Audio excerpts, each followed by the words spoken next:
Arabaya oturdum ilk an meğer ki özüme kapanmıştım. Bayrağa falan çıkmadım arabayla. İlk hissim çaresizliğiydi. Ama sonra öğreştikten sonra o his de gitti.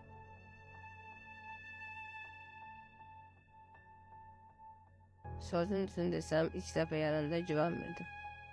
Ama sonra gördük benden maraqlanırlar, yaxşı baxırlar, yəni kömək edirlər. Ondan sonra bəli, güvənməkdə onlara qarşı.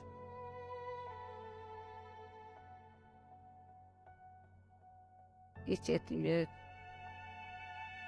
ev olardı, çünki evdəkilərə bunu bizə vermək və sevindirmək olardı.